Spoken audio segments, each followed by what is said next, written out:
अस्सलाम वालेकुम स्टूडेंट्स, कैसे हैं आप सब। उम्मीद करती हूँ कि आप सब ठीक ठाक होंगे और खैरियत से होंगे।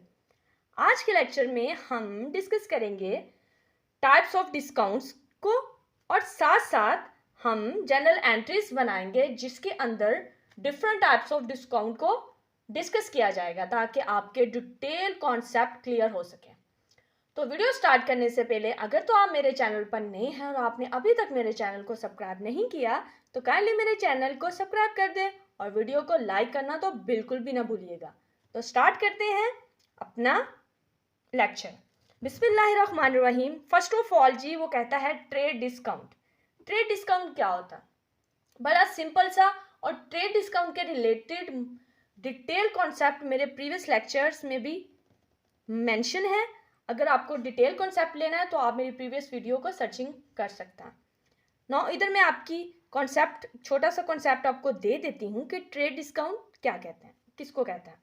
अच्छा जी, टू पर्सन्स हैं, एक परचेजर है और एक सेलर है। हम चीज़ खरीदते हैं और चीज़ बेची जाती है, ठीक है। दो पर्सन्स हैं जी, सेलर एंड परचेजर। सपोज मैं परचेजर हूँ और सेलर कोई और बंदा है। मैंने कुछ चीज़ें मैंने कोई चीज़ें खरीदनी है जिसमें मैं फर्नीचर सपोज अगर ख़रीदने वाली हूँ, ठीक है। तो मैं क्या करूँगी, मैंने अपने बिजनेस के लिए बल्क क्वांटिटी में फर्नीचर ख़रीदना है, ठीक है। तो मैं सेलर को कहूँगी कि मैंने जो सी हैं वो बहुत सारी चेयर्स लेनी है, बहुत सारे टेबल्स लेने हैं, मुझे पूरा अपना बिजनेस इस्टेब्लिश करना है, तो उसके लिए मुझे ह्यूज रेंज का जो सा वो फर्नीचर चाहिए, डिफरेंट टाइप का। तो वो सेलर क्या करेगा, वो कहेगा ठीक है जी, उसको तो एक बड़ा ऑर्डर मिलेगा, ठीक है ना, एक बड़ा ऑर्डर उसको मिल जाएगा, वो खुश होगा उस चीज़ पर। फिर वो कहेगा, मैं उससे जब रेट की बात करूँगी ना तो मैं उससे रेट कम करवाऊँगी। फिर मैं उसको कहूँगी कि मैं तुमसे इतना ज़्यादा फर्नीचर ले रही हूँ तो तुम उसकी अमाउंट को कम करो। तो जाहिर बात है, वो अगर मैं उससे बल्क क्वांटिटी में कोई चीज़ परचेज करूँगी तो सेलर पागल तो नहीं है ना, वो मुझे कहे जी मैंने नहीं आपको डिस्काउंट देना या मैंने आपकी प्राइस कम नहीं करनी। वो कम कर देगा। जहाँ ये है कि वो किसी चीज़ से वो अगर लाख कमाएगा तो वो 50,000 कम करके 50,000 भी कमा लेगा। तो वो मुझे थोड़ा सा डिस्काउंट देगा ताकि मुझे भी वो सेटिस्फाई कर सके, अपने कस्टमर को भी वो सेटिस्फाई कर सके कि उसने अपने कस्टमर का ख्याल किया है और मेरे साथ वो अच्छी डीलिंग्स करेगा, ठीक है। तो उसको ट्रेड, जो वो मुझे छूट देगा कीमत के अंदर, उसको ट्रेड डिस्काउंट बोलते हैं। सिंपल वर्ड्स में कि जब भी हम कोई चीज़ बल्क क्वांटिटी कहते हैं, ज़्यादा मिकदार में अपने सेलर से ख़रीदते हैं, तो वो ज़्यादा चीज़ें जब खरीदते हैं तो वो थोड़ी सी कीमत को कम कर देता है, उस छूट को जी ट्रेड डिस्काउंट बोलते हैं। देन जी कैश डिस्काउंट क्या होता है जी? तो कैश डिस्काउंट से मुराद ये है कि मैं परचेज़र ही हूँ और मैंने चीज़ें खरीद ली हैं जी उधार के ऊपर। मैंने अपने सेलर को कहा है कि 3 महीने के लिए मैंने उससे 10,000 रुपये की चीज़ें खरीदी हैं और मैंने उससे कहा है कि 3 महीने के बाद मैं तुम्हें इसकी रकम अदा कर दूंगी। तो 3 महीने से पहले ही मेरे पास जो सी है वो पेमेंट का अरेंज हो जाता है, मेरे पास पैसे आ जाते हैं।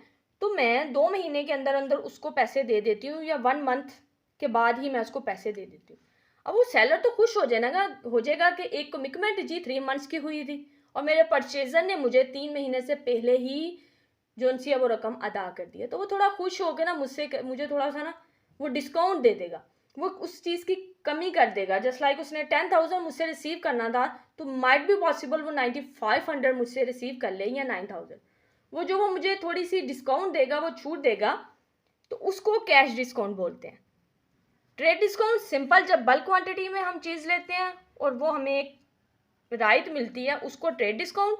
कैश डिस्काउंट उसको बोलते हैं जब हम क्रेडिट परचेजेस करते हैं with a specific time period, तो उस स्पेसिफिक टाइम पीरियड से पहले ही हम उन चीज़ों की रकम अदा कर देते हैं, तो हमारा सेलर जो हमसे हमारी अच्छी डीलिंग्स की वजह से हमें जो छूट देता है, हमें जो राइट देता है, उसको कैश डिस्काउंट बोलते हैं। सेल्स डिस्काउंट और परचेज डिस्काउंट अपने नाम से ही वाज़ेह है कि सेल्स डिस्काउंट क्या होता है जी। तो सेल्स डिस्काउंट का जो कॉन्सेप्ट है वो कैश डिस्काउंट के कॉन्सेप्ट से रिलेट करता है। हमने अभी पढ़ा था कि कैश डिस्काउंट में जब हम मुकर्रर मुद्दत से पहले चीज़ें उधार पर ख़रीदते हैं एक स्पेसिफिक टाइम पीरियड के लिए, और स्पेसिफिक टाइम पीरियड से पहले ही हम रकम अदा कर देते हैं, तो हमें जो डिस्काउंट मिलता है ना उसको जी हम कैश डिस्काउंट कहते हैं। अच्छा, जब वो सेलर की नज़र में वो सेल्स डिस्काउंट होता है और परचेजर मेरी नज़र में वो परचेज डिस्काउंट है। सिंपल। अब हम अपने क्वेश्चन को रीड कर लेते हैं और यूज़ करेंगे उसके अंदर डिस्काउंट को। तो बिस्मिल्लाहिर्रहमानिर्रहीम। जनवरी 1 को वो कहता है purchase goods from Filza, wow unique name, for 3000। चीज़ें खरीदी हैं जी फिल्जा से 3000 की। परचेजेस क्या होती हैं? कमेंट में आप बताएं जी। आपके कॉन्सेप्ट अगर क्लियर हो गए होंगे तो आपने बताना। परचेजेस हमारी सबको पता है कि अब डेबिट होती हैं। परचेजेस की नेचर क्या है जी? डेबिट होती हैं। सेल्स की नेचर क्या है? सेल्स क्रेडिट होती हैं। ठीक हो गया? परचेजेस को हम जी करेंगे डेबिट। गुड्स फ्रॉम फिल्जा किससे लिए है हमने? फिल्जा से ली है। अच्छा, इधर एक कॉन्सेप्ट मैं देती जाऊँ आपको कि अब ये एक ट्रांजैक्शन है, ये कैश पर है या क्रेडिट पर है। क्रेडिट मतलब उधार के ऊपर है। ये कैसे पता चलेगा? मैंने अपने प्रीवियस लेक्चर्स में भी ये डिस्कस किया था और मैं आज भी आपको बता रही हूँ कि जब किसी पर्सन का नेम मेंशन हो जाए, ठीक है, कि हमने इस बंदे से चीज़ें ली हैं, तो उसका मतलब ये होता है कि वो स्पेसिफाई कर रहा है, वो बता रहा है। वो जब किसी पर्सन को स्पेसिफाई तब ही करता है जब उसने चीज़ें उधार पर ख़रीदी होती है।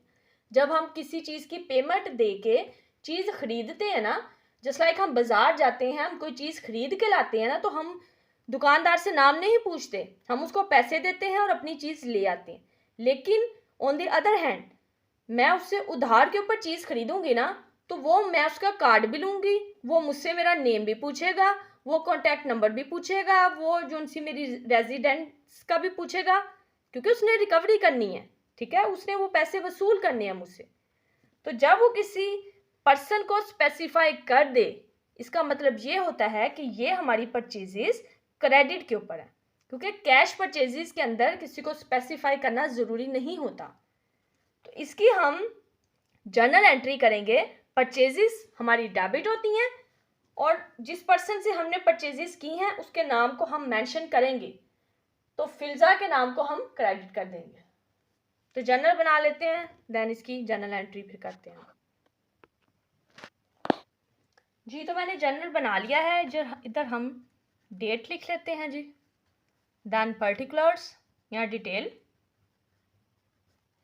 Then left, then debit, then credit.